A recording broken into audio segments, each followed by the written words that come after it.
নমস্কার বন্ধুরা, স্বাদের গন্ধে ভরপুরে সবাইকে স্বাগত। দোল হোক বা হোলি, খাওয়া দাওয়া তো থাকবেই। হোলি উপলক্ষে আজকে তৈরি করব ঠান্ডাই। বাঙালিদের মধ্যে আগে ঠান্ডাই খাওয়ার প্রচলন ছিল না, তবে আমরা বাঙালিরা যেটাই ভালো সেটাই কিন্তু গ্রহণ করি, সেটা খাওয়া দাওয়া হোক বা অন্য কিছু। তবে চলুন শুরু করা যাক ঠান্ডাই। আজকের রেসিপিটি ভালো লেগে থাকলে শেয়ার করবেন, আর আমার চ্যানেলে নতুন হয়ে থাকলে চ্যানেলটিকে সাবস্ক্রাইব করতে ভুলবেন না। প্রথমেই ঠান্ডাই করার জন্য এখানে নিয়েছি 1 লিটার দুধ। দুধটাকে ভালো করে জাল দিয়ে নেব।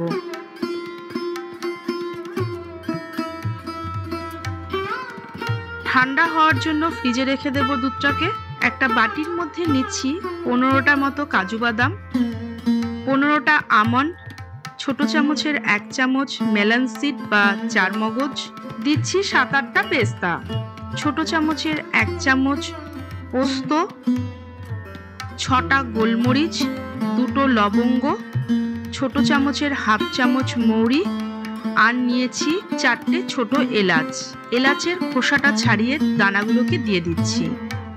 আর 1 মুঠো শুকনো গোলাপের পাপড়ি যে কোনো গ্রসারি শপে পেয়ে যাবেন।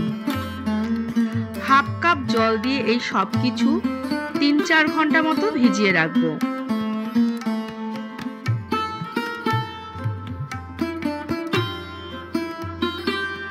ঘন্টা পর বাদামগুলো ফুলে কিন্তু ডবল হয়ে গিয়েছে, আর সবকিছু নরমও হয়ে গিয়েছে ভিজে। এখানে 100 গ্রাম মতো মিষ্টি নিয়েছি। মিক্সিতে এটাকে গুঁড়ো করে নেব। আজকাল অনেকেই চিনি খেতে চান না, তাই আমি এখানে মিষ্টির ব্যবহার করেছি মিষ্টির জন্য। মিষ্টিগুলোকে আমি একটু দানা দানা গুঁড়ো করছি, একদম পাউডার মতো করিনি। এবার এইটাকে আমি একটা বাটির মধ্যে রেখে দিচ্ছি। এবার এই একই জারের মধ্যে নিয়ে নিচ্ছি আগে থেকে ভিজিয়ে রাখা নাটসগুলো। আমি এখানে আমন্ড আর পেস্তার খোসাগুলো ছাড়িয়ে নিয়েছি। এবার এই সব কিছুর একটা মিহি পেস্ট তৈরি করে নেব। কোনো রকম জল দেওয়ার প্রয়োজন নেই।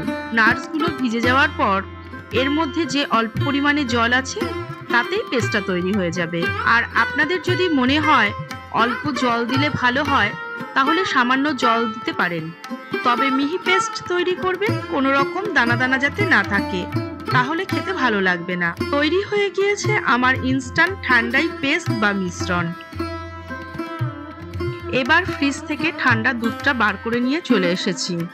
আমার এখানে পুরো দুধটা নেই, এখানে 1/2 লিটার মতো দুধ আছে, আর বাকি দুধটা আমি ফ্রিজে রেখে দিয়েছি। আমি যতটা ঠান্ডার মিশ্রণ তৈরি করেছি পুরোটা 1 লিটার দুধের জন্য। এবার একটা ছোট বাটির মধ্যে নিয়ে নিচ্ছি 1 চামচ মতো গুঁড়ো মিশ্রি আর 1 চিমটে কেসার কালার। এই দুটোকে আঙ্গুলের সাহায্যে খুব ভালোভাবে মিশিয়ে নেব। অন্য আরেকটা বাটির মধ্যে নিয়েছি কিছুটা পরিমাণে জল।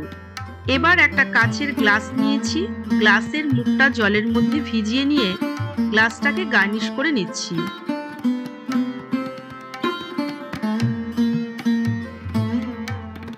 একটা ছোট বাটির মধ্যে নিয়ে নিয়েছি বড় চামচের 1 চামচ মতো উষ্ণ গরম দুধ, আর তার মধ্যে দিয়ে দিচ্ছি কয়েকটা কেসার। দুধের মধ্যে কেসারগুলোকে ভিজিয়ে রেখে ঠান্ডাইটা তৈরি করে নিচ্ছি। এবার গার্নিশ করা গ্লাসের মধ্যে দিয়ে দিচ্ছি বড় চামচের 2 চামচ মতো ঠান্ডাই মিশ্রণ। তারপর দিচ্ছি ঠান্ডা দুধ। দুধটাকে দিয়ে পুরো গ্লাসটা আমি ভর্তি করছি না, কিছুটা খালি রাখছি। এবার দিচ্ছি মিষ্টির জন্য ছোট চামচের 2 চামচ মিষ্টির গুঁড়ো। মিষ্টিটা আপনারা আপনাদের স্বাদ মতো দেবেন। এবার দিয়ে দিচ্ছি দুধে ভেজানো কেসারটা। কি সুন্দর একটা কালার হয়েছে। এবার একটা চামচের সাহায্যে সবকিছু একসাথে ভালোভাবে মিশিয়ে দিয়ে ওপর থেকে দিয়ে দিচ্ছি 2টো বরফের টুকরো। তৈরি হয়ে গেল আমার কেসার ঠান্ডাই। ঠিক একইভাবে গ্রিন কালার দিয়ে আমি পরের গ্লাসটাও গার্নিশ করে নিচ্ছি।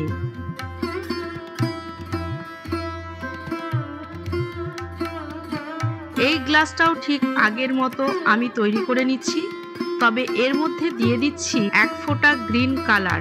এবার ওপর থেকে দিয়ে দিচ্ছি 1 ড্রপ মতো কেওড়া এসেন্স। তবে কোনোভাবে ভিডিওটা আমার স্কিপ হয়ে গিয়েছে। আমি এখানে এসেন্স দিয়েছি, তাই 1 ড্রপ দিয়েছি। আপনারা ওয়াটার ব্যবহার করলে বড় চামচের 1 চামচ দেবেন, কারণ এসেন্সের ফ্লেভারটা অনেক বেশি স্ট্রং হয় ওয়াটারের থেকে। তৈরি হয়ে গেল আমার শাহী ঠান্ডাই। পরের ঠান্ডাইটা করার জন্য আমি এখানে একটা ডাব নিয়েছি।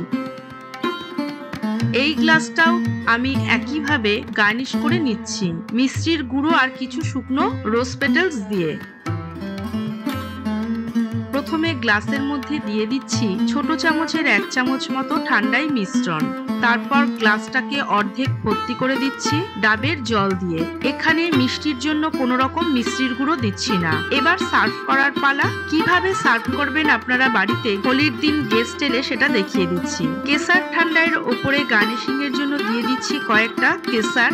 শাহী ঠান্ডাইয়ের ওপরে দিচ্ছি কিছু পেস্তা কুচি, আর ঠান্ডাই কোলাটার ওপরে দিয়ে দিচ্ছি স্প্রাইট। আপনারা চাইলে সোডা ওয়াটারও দিতে পারেন। আর ওপর থেকে দিয়ে দেব কিছু বরফের টুকরো। তবে বাচ্চারা খেলে কিন্তু আপনারা ডাবের জল দিয়ে পুরো গ্লাসটা ভর্তি করে দিতে পারেন। আপনারা এই ঠান্ডাই মিশ্রণটা কিন্তু হোলির 2-3 দিন আগেই করে ডিপ ফ্রিজে রেখে দিতে পারেন, কোনো এয়ারটাইট কন্টেনারে করে। আশা করি আজকের রেসিপিটা আপনাদের ভালো লেগেছে। আবারও ফিরে আসবো এরকম নতুন কোনো রেসিপি নিয়ে।